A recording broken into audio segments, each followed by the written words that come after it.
Kembali lagi di Mulung Pikiran. Sekarang kita masuk di sesi ke-19 ya. Setelah kita sudah menghatamkan ya, menyelesaikan beberapa buku seperti Laila Majnun, kemudian pandemi COVID-19 mengguncang dunia dari Slavoj Žižek. Sekarang kita masuk ke buku baru ya. Sebelum kita nanti melanjutkan lagi penjelajahan kita di pengantar teori-teori sosial. Ini ada buku baru, maksudnya baru kita bikinkan konten ya. Judulnya Sanjungan Kepada Cinta, ditulis oleh Alain Badiou ya, atau Alain Badiou ya, monggo terserah mau disebut seperti apa, tapi yang jelas yang dimaksud ya beliau seorang filsuf asal Prancis ya, kelahiran Maroko. Mungkin seharusnya saya melanjutkan dulu ya bukunya Erich Fromm yang Seni Mencintai, tapi karena saya sedang membaca ulang, jadi saya membaca ulang buku Seni Mencintai, jadi saya pending dulu. Jadi nanti untuk, kalau nggak salah kita sudah selesai di bagian tentang elemen-elemen dalam cinta ya menurut Fromm. Nanti ketika kita masuk sesi tentang objek-objek cinta, mungkin saya akan bikin lebih detail ya, karena ketika saya baca ulang ternyata objek-objek cinta dalam Fromm itu banyak premis-premis menarik ya, terutama di bagian cinta erotis dan juga cinta ilahiyah, apa cinta ketuhanan. Jadi nanti mungkin ada sesi khusus, atau maksudnya tidak di sesi ini kita akan membahas Fromm ya. Kali ini kita akan membahas bukunya Alain Badiou yang sudah diterjemahkan, yang sebenarnya ini adalah potongan wawancara ya, potongan wawancaranya Alain Badiou dengan seorang jurnalis asal Prancis ya, namanya Nicolas Strong, yang kemudian diterbitkan oleh penerbit Circa ya, atau Circa. Oke, kita mulai saja masuk dalam bukunya Badiou yang berjudul Sanjungan Kepada Cinta. Oke, pertama-tama kita kenalan dulu ya sama Alain Badiou. Nah, Alain Badiou ini jujur saya sendiri baru tahu ya, atau ini pertama kali saya baca bukunya Alain Badiou.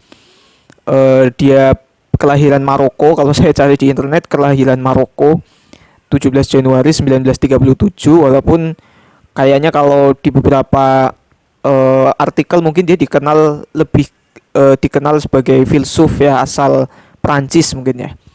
Dia seorang filsuf, teolog, sebagian juga menyebutnya sebagai matematikawan, penerbit KPG, itu pernah mendiskusikan juga pemikirannya Alain Badiou dalam konteks logika. Jadi menurut saya dia juga logikawan ya, seorang ahli logika. Dan kenapa saya juga menyebutnya sebagai dramawan, karena di buku ini dia pakai penjelasan-penjelasan teater ya untuk menjelaskan bagaimana konstruksi cinta gitu loh. Soal drama, soal dua adegan, nanti kita akan melihat itu. Tapi entah apakah itu konteks penjelasannya dalam penjelasan drama atau teater atau sastra, saya nggak tahu. Yang jelas kita selami saja nanti kira-kira pikirannya apa dan apa yang bisa kita ambil ya dari gagasannya Alain Badiou tentang cinta. Alain Badiou pernah menjadi ketua prodi filsafat di École Normale de Paris ya, dengan Gilles Deleuze, Michel Foucault dan Jean-François Lyotard ya. Jadi ini circle-nya tuh circle Prancis banget gitu. Circle-nya circle Prancis ya, filsuf-filsuf Prancis kontemporer. Tapi ada beberapa buku terjemahan ya, dialognya dengan Slavoj Žižek juga. Saya lupa judulnya, tapi ada mungkin 1 atau 2 buku yang membahas tentang dialog antara Alain Badiou dan Slavoj Žižek. Beberapa video kuliahnya juga ada di YouTube ya, bersama Slavoj Žižek juga. Jadi jujur saya belum bisa memetakan ya kira-kira aliran atau tradisi atau gaya berpikir Alain Badiou ini dia berangkat dari pemikirannya siapa gitu. Tentu kalau kita menyebut Badiou sebagai logikawan atau matematikawan, tentu itu di luar kemampuan saya karena saya mahasiswa sosiologi gitu. Jadi entah dia dipengaruhi oleh Wittgenstein kita bisa tarik ke belakang ke Plato atau apa ya, saya nggak begitu menguasai. Berbeda dengan Slavoj Zizek yang kita bisa lihat di bukunya itu sangat kental nuansa marxismenya ya. Jadi mungkin itu lebih mudah dipahami oleh saya sebagai pembaca dan dengan latar belakang sosiologi. Tapi itulah Alain Badiou, salah seorang filsuf ya, dan mungkin ini menambah khasanah kajian-kajian tentang cinta ya secara akademis, karena mungkin kalau kita berusaha mengkaji cinta secara filosofis tentu kita kenal Plato dengan simposiumnya yang agak kontemporer, tentu kita kenal Fromm dengan The Art of Loving-nya, ada Gabriel Marcel dalam nuansa tradisi eksistensialisme. Kemudian sebelum Marcel ya ada Soren Kierkegaard ya, bapak eksistensialisme. Kemudian apa ya? Freud dalam tradisi psikoanalisa. Tentu orang-orang itu ya kalau di barat yang kita kenal mengkaji cinta secara akademis, tentu dengan pendekatan filosofisnya masing-masing. Kalau kita geser ke timur tentu kita ketemu Nizami Ganjavi, kita ketemu Jalaluddin Rumi dengan corak cinta yang ilahiyah, Robiah Al-Adawiyah dan lain sebagainya. Ditambah dengan kalau kita ke Indonesia tentu kita kenal novel-novel kontemporer, novel-novel populer ya yang dibaca remaja, dan kita bisa melihat coraknya. Nah, Alain Badiou tentu menambah hasanah pengkajian tentang cinta sehingga referensi kita menjadi bertambah ya. Saya kira itu sebelum kita masuk ke pemikirannya ya, sebagai pengantar dan pengenalan kita tentang Alain Badiou. Baik, pertama tentu ya hampir setiap, bukan nggak hanya cinta sih sebenarnya, topik-topik yang sifatnya tematik selalu diawali dengan definisi ya, apa itu cinta. Nah, tentu kita bisa baca banyak referensi dari Fromm, dari Freud, dari Kierkegaard, dari Marcel, dari Plato dan lain sebagainya. Tapi bagi Badiou, dia melihat cinta itu setidaknya diekspresikan menjadi 3 bentuk ya di masyarakat, atau setidaknya berdasarkan pengamatan Alain Badiou itu sendiri. Yang pertama, cinta dalam interpretasi. Interpretasi itu maksudnya penafsiran. Cinta dalam interpretasi yang romantik. Nah, interpretasi atau penafsiran romantik ini mendefinisikan cinta yang fokus pada ekstase pertemuan. Jadi gejolak awal ketika kita pertama kali jatuh cinta misalnya. Jadi kalau ada yang bertanya tentang apa sih cinta itu? Cinta itu adalah gejolak awal ketika kamu pertama kali merasakan jatuh cinta itu ya. Entah gejolak-gejolak yang sebenarnya kita tidak bisa kategorisasikan ya. Apakah itu gejolak psikologis, apakah itu gejolak seksual atau gejolak biologis, kita nggak bisa. Tapi yang jelas pasti kita merasakan bahwa ketika pertama kali atau ketika kita jatuh cinta tentu ada gejolak atau energi tertentu ya yang membedakan perasaan kita dengan teman kita, perasaan kita dengan keluarga atau kedua orang tua kita, atau perasaan kita terhadap orang asing. Ekstase awal inilah yang disebut sebagai cinta menurut Badiou ketika dia melihat apa yang terjadi di tengah-tengah masyarakat ya. Jadi yang pertama adalah interpretasi romantik. Nah, yang kedua adalah interpretasi komersial legalistik. Jadi penafsiran yang bersifat legalitas. Nah, menurut interpretasi ini, tentu cinta itu didefinisikan sebagai kontrak. Jadi semacam konsensus atau kesepakatan antar 2 individu yang bebas, yang mungkin akan menyatakan bahwa mereka saling mencintai. Nah, ekspresi paling mudah sebenarnya yang legal formal tentu pernikahan ya, atau yang ilegal formal ilegal tapi formal gitu, gimana ya, hubungan pranikah yang secara konsensus dalam masyarakat disepakati sebagai hubungan spesial, misalnya pacaran atau teman dekat dan lain sebagainya. Jadi di antara 2 individu yang bebas itu seolah-olah ada kontrak legalitas antara mereka berdua yang kemudian dinyatakan dengan perasaan saling mencintai dan lain sebagainya. Ya paling mudah sebenarnya eh, ketika saya menjadi pacar siapa atau dia menjadi pacar saya. Nah, di situ saya menginterpretasikan cinta sebagai interpretasi komersial legalistik. Jadi selagi ada kontrak tidak terlihat itu, ya maka cinta ya ada. Cinta hadir ketika ada prosesi semacam semacam kesepakatan gitu ya, negosiasi kontrak seperti itu, di mana kita menyepakati bahwa kita memasuki satu bentuk hubungan atau relasi baru, relasi tertentu khusus, eksklusif, yang spesial, yang berbeda dari relasi-relasi konvensional, misalnya pertemanan atau persahabatan atau relasi keluarga. Nah, yang terakhir adalah yang ketiga adalah interpretasi skeptis. Ini bagi teman-teman atau pihak-pihak yang cenderung skeptis dan pesimis melihat cinta gitu. Jadi cinta itu sebenarnya ilusi. Jadi cinta itu tidak lebih dari misalnya substitusi atau pengganti dari gejolak-gejolak seksual atau hasrat-hasrat biologis misalnya. Jadi kalimat-kalimat romantis atau misalnya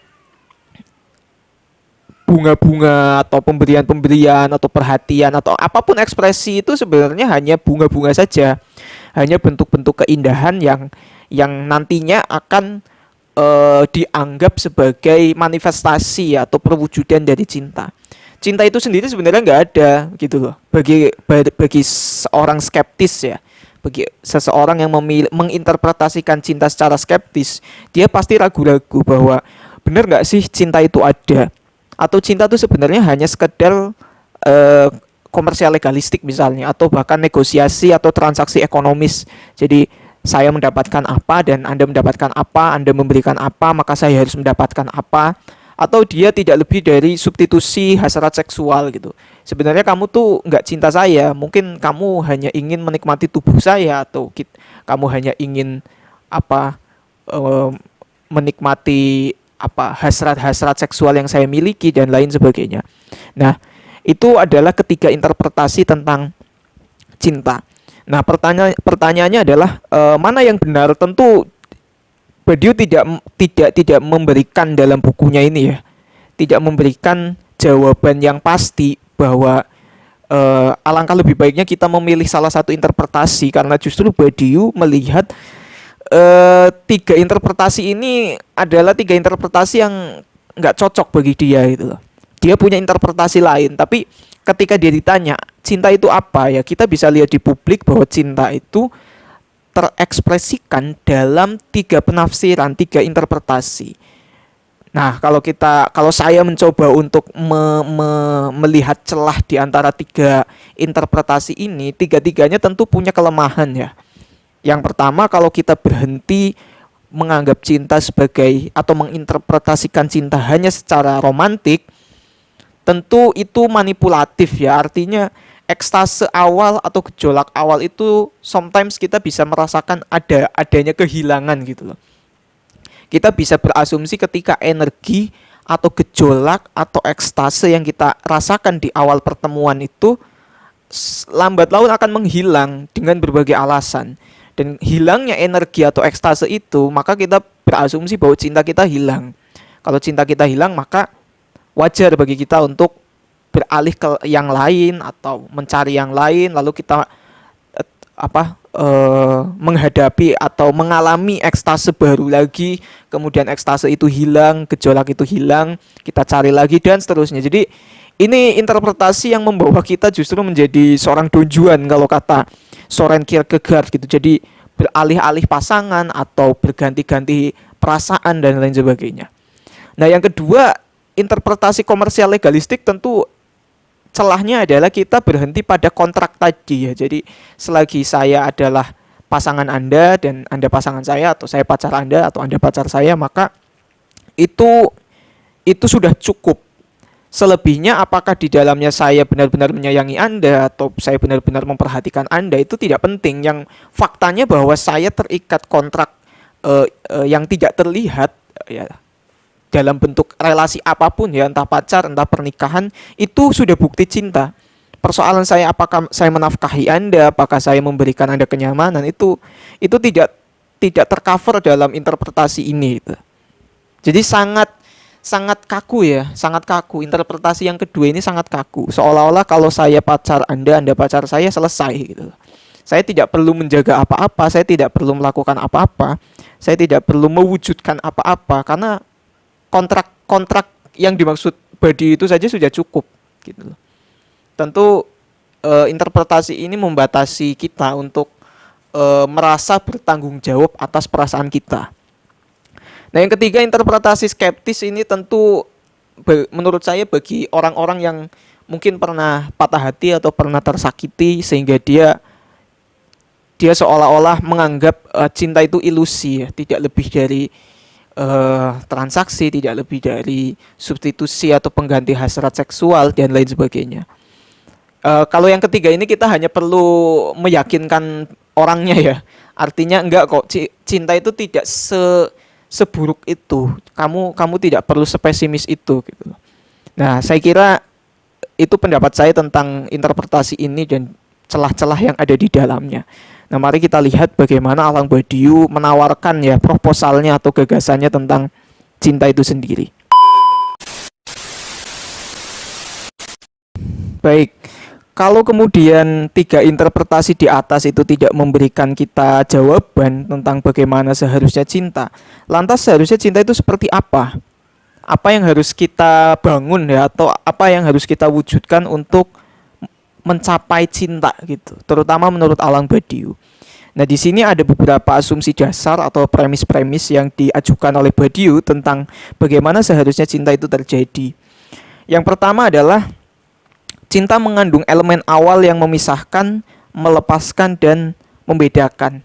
Nah, pertama-tama kita harus sadar ya bahwa cinta itu atau apapun ya, atau bentuk relasi apapun antara dua orang yang didasari atas cinta itu terdapat perbedaan. Artinya kalau kita menyatakan bahwa saya mencintai Anda dan Anda mencintai saya, di situ kita harus paham bahwa di situ ada dua subjek atau dua orang, dua individu, dua otak, dua pikiran yang berbeda. Dan itu sifatnya sangat tidak terbatas menurut Badiou. Nah, dua subjek ini tentu akan selalu berbeda dan akan selalu terpisah. Terpisah dalam arti tiap individu ini punya kekhasannya masing-masing ya, punya ciri khasnya masing-masing, punya karakternya masing-masing. Sehingga kalau ada dalil yang menyatakan bahwa dalam cinta kita bersatu menjadi satu, itu keliru ya. Artinya bersatu tapi kita tetap dua kalau dalam Erich Fromm semacam itu. Jadi kita harus sadar dulu ketika kita atau saya mengatakan aku mencintai Anda, itu bukan berarti saya melebur menjadi satu dengan Anda, atau saya punya pikiran yang sama dengan Anda, saya punya karakter watak yang sama dengan Anda. Kita tetap dua subjek yang berbeda. Nah, di sini perlunya ada respect, di sini perlunya ada rasa hormat dan saling menghargai, dan kesadaran di awal sebenarnya bahwa meskipun kita punya ketertarikan yang sama, kita punya perasaan yang sama, tapi kita tetap dua orang yang berbeda, dan kita harus saling menghormati ya pilihan-pilihan kita. Tentu selagi itu positif ya, kalau kita kemudian memasukkan aspek moralitas misalnya, tentu dalam bingkai hal-hal yang sifatnya baik gitu. Tentu bukan berarti kalau kita harus saling menghargai kalau dia jadi bandar narkoba atau mengkonsumsi miras berarti kita biarkan saja. Tentu tidak gitu. Tentu saling menghormati dalam konteks hal-hal yang positif ya, selagi itu tidak menjadi masalah yang esensial gitu. Bagi teman-teman yang religius kan tentu dalam bingkai bahwa kita saling beriman, kita saling beribadah dan lain sebagainya. Jadi kita harus memahami bahwa partner kita atau pasangan kita atau kekasih kita ya dia seorang manusia gitu. Dia punya cara berpikirnya sendiri. Selagi itu tidak bertentangan dengan kaidah-kaidah kehidupan sosial yang esensial, yang mendasar, tentu kita tidak boleh mempersoalkan. Misalnya dia punya minat di seni dan kita punya minat di filsafat, atau dia punya minat di e-sport, kita di sepak bola misalnya. Itu kan hal-hal yang seharusnya tidak dipertentangkan atau dipersoalkan. Nah, yang kedua adalah cinta selalu dimulai dengan sebuah pertemuan. Tapi cinta tidak bisa direduksi, itu ya, direduksi itu disederhanakan sebatas pertemuan. Nah, di sini mulai masuk key pointnya Badiou, karena cinta adalah soal konstruksi. Konstruksi itu bangunan ya, dan yang namanya bangunan maka akan berkaitan dengan durasi. Gitu. Oke, kita akan coba bedah satu-satu ya. Cinta yang selalu dimulai dengan sebuah pertemuan ini artinya disitulah pertemuan itu menjadi awal atau asal muasal cinta itu bermula dan berkembang. Tanpa pertemuan, ya bagi Badiou tentu bagaimana cinta bisa tumbuh, bisa berkembang kalau pertemuan tidak terjadi. Nah, ini tentu nanti akan menjadi persoalan bagi teman-teman yang berada dalam long distance relationship ya. Itu tentu akan menjadi kesulitan karena ternyata pertemuan itu menjadi hal yang penting. Nah, bagi teman-teman yang lain mungkin bisa mulai mempolemikkan nih, yang dimaksud pertemuan ini apakah pertemuan fisik atau bisa kita ubah menjadi pertemuan virtual misalnya. Apakah pertemuan virtual itu cukup gitu? Tentu akan berbeda nuansanya ya antara pertemuan fisik dengan pertemuan non fisik ya yang dimediasi oleh teknologi gitu loh. Karena ya saya nggak tahu sih bagaimana penjelasannya, tapi tentu nuansanya berbeda, rasanya berbeda dan lain sebagainya. Jadi bertemu itu menjadi hal yang esensial bagi Badiou untuk merawat cinta gitu. Kembali lagi ya, kalau kita kembali ke interpretasi yang di awal-awal tadi, misalnya interpretasi komersial legalistik tadi. Kalau cinta berhenti sebatas kontrak, maka pertemuan tidak diperlukan sebenarnya. Karena faktanya bahwa saya suami Anda atau Anda istri saya atau saya pacar Anda pacar saya itu selesai. Pertemuan tidak begitu diperlukan dalam penafsiran cinta atau interpretasi yang sifatnya legalistik gitu. Jadi pertemuan itu dibutuhkan ya. Semakin sering bertemu. Jadi kalau ada yang bilang semakin sering bertemu maka bosan, justru itu yang memecah kebosanan sebenarnya. Bagi Badiou ya. Jadi justru itu yang akan memecah rasa bosan gitu. Nah, akan selalu ada hal menarik dalam sebuah pertemuan. Tapi berhenti pada pertemuan tentu hal yang tidak benar ya, atau tidak dianjurkan oleh Badiou gitu loh. Jadi nggak bisa cinta itu seolah-olah, apalagi pertemuan pertama misalnya, itu seolah-olah berhenti pada pertemuan pertama. Seolah-olah cinta dengan seketika sempurna ya, menyala atau berapi-api hanya pada momen itu saja gitu loh. Nah, ini sebenarnya titik kritik terhadap interpretasi pertama, interpretasi romantik yang menyatakan bahwa cinta itu ya soal ekstase pertemuan. Sebenarnya nggak cukup ekstase pertemuan itu bagi Badiou. Karena ekstase pertemuan atau gejolak-gejolak energi pertemuan di awal, yaitu hanya akan menyala di momen itu saja. Bagaimana untuk tetap menjaga nyala momen itu? Ya bagi Badiou ya pertemuan itu harus selalu diulang gitu loh. Pertemuan itu harus selalu diulang sehingga dia akan tetap menyala gitu loh. Nah, berhenti pada pertemuan di awal itu hal yang tidak dianjurkan oleh Badiou. Justru Badiou mengatakan cinta adalah konstruksi. Ya, dan ini soal durasi. Cinta sejati adalah cinta yang berjaya dan bertahan lama. Kadang-kadang tahan banting dalam rintangan yang ditawarkan ruang, dunia, dan waktu. Jadi durasi yang dimaksud ini juga nanti jadi diskusi yang menarik ya. Apakah durasi ini akan terjebak pada interpretasi komersial legalistik lagi, interpretasi kontrak gitu loh. Kalau faktanya kita pacaran sudah 7 tahun, sudah 10 tahun, kita menikah sudah 15 tahun dan lain sebagainya. Itu kan berarti durasi kita lama, berarti cinta kita sejati. Penafsiran saya tentang pikirannya Badiou ini adalah, kok saya jadi Bourdieu ini. Alain Badiou ya, bukan Pierre Bourdieu. Jadi durasi yang dimaksud adalah durasi energi atau durasi rasa kita terhadap seseorang itu ya sama di setiap waktunya gitu loh. Jadi kalau saya punya perasaan sayang atau punya perasaan cinta terhadap seseorang, saya harus memastikan bahwa perasaan itu bertahan lama. Jadi bukan sekedar kontrak bahwa fakta kita pacaran 10 tahun atau menikah 20 tahun. Tapi bahwa rasa yang berapi-api dalam hati saya gitu atau dalam perasaan saya itu tetap menyala dan saya jaga untuk tetap menyala eh, selama-lamanya itu kalau dikiaskan gitu lah. Selama mungkin gitu loh.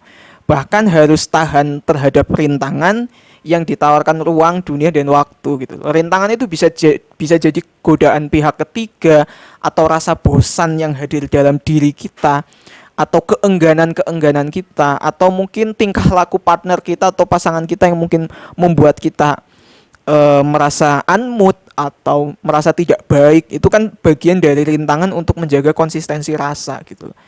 Jadi yang dimaksud durasi dalam cinta sejati itu apa? Bagi saya yang dimaksud durasi adalah konsistensi perasaan kita dalam kondisi apapun pasangan kita gitu. Jadi itu bagi saya yang penting dalam gagasannya Badiou itu. Jadi jangan terjebak bahwa yang dimaksud konstruksi adalah durasi dan yang dimaksud durasi adalah fakta bahwa kita sudah berada dalam satu hubungan sekian tahun, sekian belas tahun gitu. Itu justru nanti kita terjebak pada interpretasi kedua tadi ya, interpretasi komersial legalistik yang hanya menekankan pada sisi kontraknya saja, tapi gejolaknya hilang gitu ya. Kalau interpretasi pertama fokus pada gejolak tapi komitmennya tidak ada, semacam itu ya. Semoga teman-teman bisa memahami ya, karena harus diakui meskipun bukunya Badiou ini atau hasil wawancaranya Along Badiou ini dihimpun cukup singkat oleh penerbit Sirka, tidak sampai 100 halaman kalau nggak salah, tapi isinya cukup berat ya, dalam arti pertama mungkin ini efek buku terjemahan, yang lain adalah karena ini buku filsafat. Jadi tentu teman-teman tidak akan menemukan jawaban instan di dalamnya. Teman-teman harus berusaha menafsirkan apa sih yang dimaksud oleh Badiou ini gitu. Ada beberapa chapter yang saya memang nggak paham sama sekali itu isinya. Tapi key pointnya bisa saya dapat ya lewat konsep konstruksi, lewat konsep durasi, semacam itu. Dan yang terakhir adalah cinta sebagai dua adegan. Jadi dua adegan tentang bagaimana menjadi dua, bukan menjadi satu. Jadi dalam cinta tentu karena yang saling mencintai adalah dua individu, dua subjek, dua manusia, tentu yang hadir harusnya dua adegan ya, bukan satu adegan. Satu adegan yang dimaksud Badiou ini adalah, atau yang saya tafsirkan adalah, hubungan kita itu bukan hanya soal satu orang atau ada yang dominan dan ada yang terdominasi ya. Ada yang superordinat dan ada yang subordinasi gitu loh. Jadi dua-duanya harus hidup, dua-duanya harus saling mengasihi, saling menghargai, semacam itu. Jadi bukan hanya milik satu orang atau bukan hanya kehendak satu orang, tapi kehendak kedua-duanya untuk saling menjaga konsistensi rasa ya, soal durasi tadi. Jadi kurang lebih itu yang dimaksud Badiou atau yang ditawarkan Badiou ya, tentang bagaimana sih seharusnya cinta. Jadi cinta itu seharusnya seperti apa ya? Cinta itu soal menghargai, soal respect, soal pertemuan juga, tapi jangan berhenti pada pertemuan, tapi lanjutkan sebagai sebuah bangunan atau konstruksi. Kalau sebagai sebuah bangunan, maka bangunan yang baik adalah bangunan yang bertahan lama. Jadi di situ ada soal durasi. Dan durasi yang dimaksud bukan durasi legal formal, bukan durasi kontrak, tapi durasi rasa, konsistensi rasa, konsistensi gejolak, energi, hasrat dan lain sebagainya. Dan pastikan kita selalu berada dalam dua adegan ketika kita berelasi secara romantik ya, dalam bingkai cinta, bukan hanya satu adegan. Baik, berikutnya adalah tentang pernyataan ya dalam cinta. Saya juga melihat bahwa Badiou menyoroti betapa pentingnya kita tuh menyatakan cinta gitu loh. Betapa pentingnya kita mengungkapkan ya perasaan kita itu tidak hanya di awal sebenarnya, bahkan kalau bisa berulang-ulang kalau kata Badiou itu. Mengapa sih cinta itu perlu dinyatakan itu? Pernyataan cinta belum tentu hanya satu kali. itu dapat berlarut-larut, menyebar, membingungkan, terjerat, dinyatakan dan dinyatakan kembali, dan bahkan ditakdirkan untuk dinyatakan kembali. Nah tadi ya, kita kembali ke konsep durasi tadi, soal konstruksi atau bangunan cinta itu. Bagaimana bangunan itu bisa bertahan lama, bagaimana konstruksi itu bisa bertahan lama, atau bagaimana konstruksi cinta itu bisa bertahan dalam durasi yang lama kalau dia tidak dirawat, kalau dia tidak di apa ya, berusaha dijaga gitu loh. Jadi bangunan yang baik, bangunan yang sejati itu kan bangunan yang kokoh, bangunan yang eh, bertahan dalam durasi yang lama meskipun terdapat berbagai rintangan ya, badai, hujan, kemarau dan lain sebagainya. Kan harus dirawat tuh. Nah, cinta sebenarnya juga hal yang harus dirawat. Kalau kita, jadi nggak ada tuh kalau kita pakai kacamata badi itu cinta yang bertahan lama dengan sendirinya gitu loh. Karena kita akan terjebak pada ilusi-ilusi itu, kalau kata interpretasi skeptis. Ilusi-ilusi yang kita merasa bahwa kita sangat mencintainya, padahal itu hanya gejolak di awal. Kita sangat mencintainya padahal kita terjebak pada kontrak-kontrak kaku ya. Relasi-relasi kaku itu. Cinta itu adalah upaya sadar kita juga untuk merawat itu, menjaga itu. Jadi cinta tidak bisa menjaga dirinya sendiri. Bukan menjaga dirinya sendiri ya, artinya kita tidak pernah tahu cinta itu seperti apa dan bagaimana cara dia hidup, bagaimana cara dia berpikir gitu loh. Sehingga kita harus mengarahkan kesadaran kita untuk turut serta menjaga dia gitu, menjaga si cinta ini yang ada dalam diri kita. Kalau cinta itu adalah anugerah dari Tuhan, dari Allah misalnya, tentu kita punya kewajiban untuk menjaga anugerah itu. Jangan sampai kita tidak menjaganya dan Tuhan atau Allah ternyata mencabut anugerah itu kan. Alangkah sialnya kita sudah dianugerahkan satu perasaan yang begitu indah yang disebut cinta, tapi kita tidak mau merawatnya. Dan kita harus merawat itu.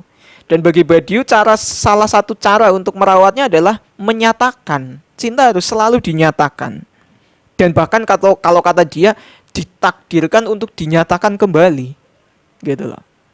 Ya, artinya begini, kalau kita berada dalam satu relasi cinta gitu ya, relasi cinta romantik misalnya atau erotik, entah pernikahan, entah pacaran, menyatakan bahwa aku mencintaimu itu tidak hanya ketika kamu nembak ya, atau ketika kita awal menikah atau apa gitu. Tapi kalau bisa dinyatakan ulang, entah itu ya terserah teman-teman ya, apakah akan setiap hari atau seminggu sekali, tapi pastikan bahwa itu selalu dinyatakan.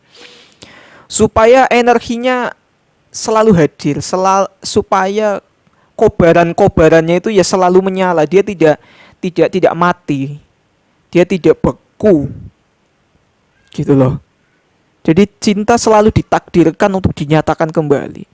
Jadi cinta itu tidak punya garis finish ya teman-teman. Jadi wah, saya sudah berhasil menaklukkannya. Dia sudah berhasil jadi kekasih saya, jadi pacar saya. Lantas apakah kemudian misi untuk mencintainya berhenti? Tidak. Justru itu baru dimulai. Atau justru tidak ada garis finishnya. Kita perlu membangun kesadaran bahwa kita tidak akan pernah berhenti mencintai, atau kita tidak akan pernah menjumpai garis finish dalam cinta.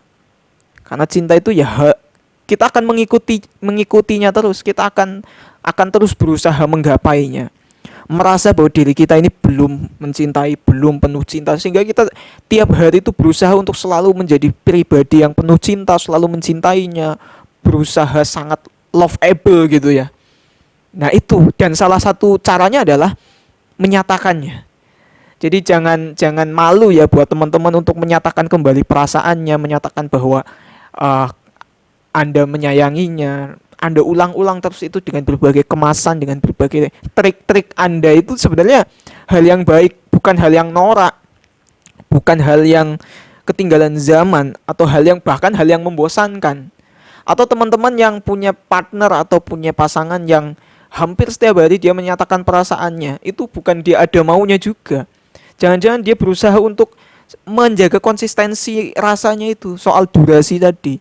supaya dia tidak terjebak pada kebosanan, terjebak pada godaan, sehingga dia berupaya untuk menjaganya dengan cara menyatakan terus. Justru itu manis kan sebenarnya. Jadi dia tidak pernah berhenti untuk menyatakan perasaannya kepada Anda gitu. Nah, bertahan, komitmen dan kesetiaan jika diekstraksi sebenarnya hasil kalimatnya itu bisa disederhanakan menjadi aku mencintaimu. Jadi dalam kalimat aku mencintaimu itu kita kadang dalam era masyarakat apa sih kapitalistik atau materialistik itu seolah-olah kalimat aku mencintaimu atau aku menyayangimu itu gombal ya. Gombal itu sebenarnya bagi saya tuh ada tuduhan bahwa pernyataan itu palsu gitu loh. Ya. Gombal itu bukan manis bagi saya. Gombal itu tuduhan bahwa suatu pertanyaan itu palsu. Padahal bisa saja tidak gitu loh. Bisa saja tidak. Atau sebenarnya kita tidak bisa memverifikasi apakah pernyataan aku mencintaimu itu palsu atau fakta misalnya. Kita nggak akan pernah tahu gitu. Faktanya dia diucapkan dan kita bisa memilih penafsiran yang menyenangkan kita sebenarnya. Kita bisa menafsirkan kalimat itu bahwa dia benar-benar mencintai kita, atau kita memilih bahwa itu sebuah kepalsuan gitu loh. Ya monggo teman-teman bisa memilih untuk menafsirkan kalimat itu seperti apa. Tapi dalam Badiou yang saya pahami dan yang saya tafsirkan adalah dalam kalimat aku mencintaimu itu ternyata ada kandungan hal-hal yang sakral ya. Di situ ada soal durasi, di situ soal ada komitmen, di situ ada kesetiaan, di situ ada janji kepada dia yang dicintai dan lain sebagainya. Ketika dia pertama kali diucapkan, betapa indahnya kalimat itu, kemudian dia diulang-ulang terus, berusaha dibangkitkan terus. Itu kan peneguhan dalam diri kita bahwa kita itu akan selalu mencintainya, bahwa aku akan selalu mencintaimu dan lain sebagainya. Ini terlihat sangat klise atau terlihat sangat omong kosong ya kalau kita menggunakan kacamata yang dangkal sebenarnya, atau ya tadi kita menganggap itu sekedar gombal atau sekedar sesuatu yang ada maunya gitu kan. Kenapa kita punya keraguan-raguan semacam itu? Mungkin ini efek bahwa kalimat aku mencintaimu terlalu diobral ya. Artinya ketika seseorang menyatakan bahwa aku mencintaimu itu tidak ditindaklanjuti dengan ekspresi atau dengan sikap-sikap yang relevan atau kompatibel dengan keindahan kalimatnya gitu loh. Jadi di awal dia bilang mencintaimu tapi dia berkhianat misalnya. Dia setiap hari selalu mengatakan aku menyayangimu, tapi justru dia melakukan kekerasan atau pelecehan dan lain sebagainya. Itu yang membuat kalimat ini jadi buruk. Padahal kalimat ini sebenarnya sangat indah menurut Badiou ya. Sangat indah, sangat sakral dan seharusnya sangat sakral. Tapi dia menjadi dangkal, dia mengalami desakralisasi, dari kehilangan kesakralan.